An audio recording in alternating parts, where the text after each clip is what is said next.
Today's video has everything. Pandemics, misinformation, lawsuit threats, those tiny skateboards that you ride with your fingers, Dr. Drew Pinsky speaking words out of his actual asshole on national television. You're gonna love it.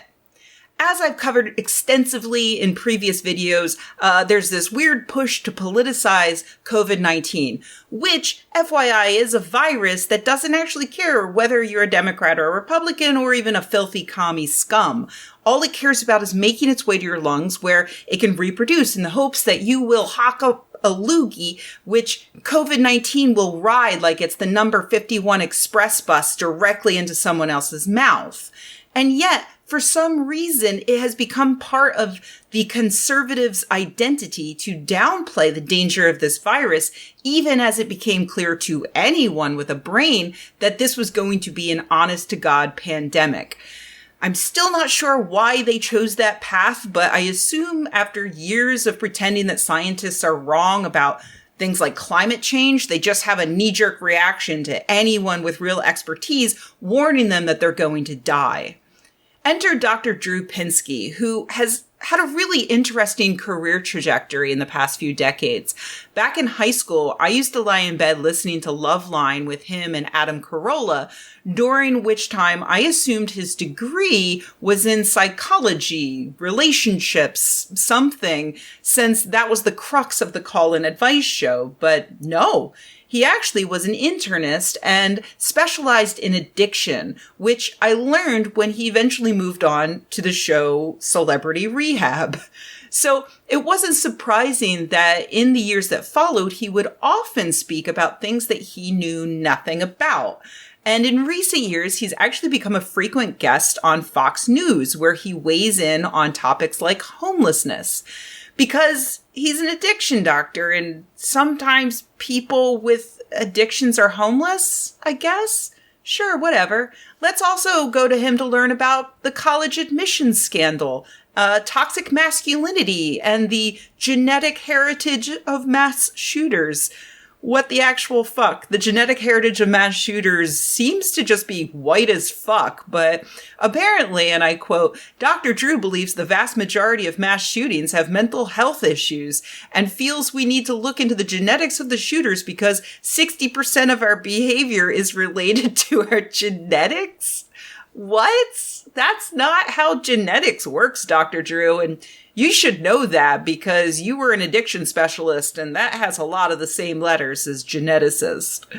Anyway, once COVID-19 started tearing through China, Drew used his platform on Fox News, as well as his own podcast, Dose of Dr. Drew, to constantly downplay the danger of the virus. He did it so often that someone going by the hilarious name of Dr. Droops made a supercut. The supercut goes from Dr. Drew starting by encouraging people to get their flu shot, which is totally fair. You should get a flu shot because the flu is fucking serious. But then he goes on to things like your probability of dying of coronavirus much higher being hit by an asteroid, I would say.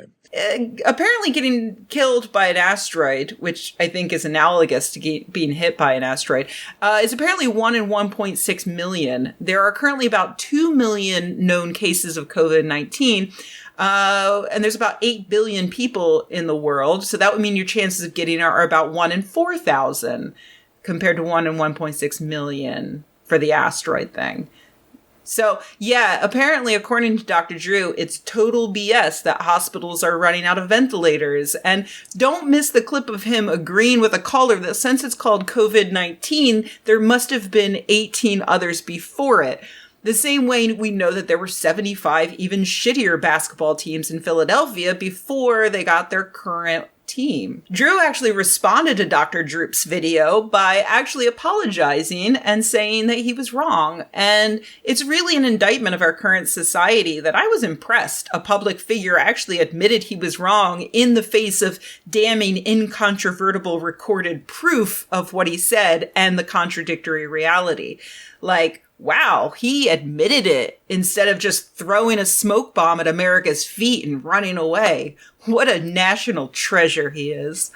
Except that then Dr. Drew immediately fucked up again by issuing copyright claims on the video, convincing Twitter to remove it and also apparently briefly getting YouTube to do the same. He even tweeted, "Infringing copyright laws is a crime. Hang on to your retweets or erase to be safe." See, this is why we gotta stop telling guys like Dr. Drew that they're smart enough to speak on any subject without consulting an expert.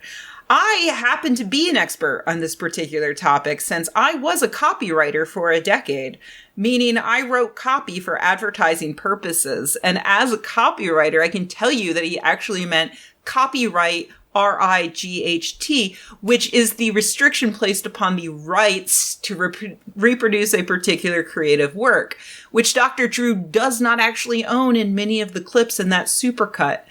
Of those he does own, actual copyright lawyers seem to agree that the video more than qualifies as what's known as fair use, which is the ability to legally use certain creative works in order to comment on them. In this case, the comment is, "Look at this dumb asshole who has no idea what he's talking about and is helping conservatives make sure as many Americans die of COVID-19 as possible." Luckily, the video is still up on YouTube, and like many attempts by celebrities and other rich people to silence critics with legal threats, this is only resulting in more people seeing Dr. Drew show his entire ass. So please do go view the video in full on Dr. Drew's channel and then share what you now know about Dr. Drew. He's a moron who shouldn't be trusted to speak on any subject, probably not even the one he actually studied in college.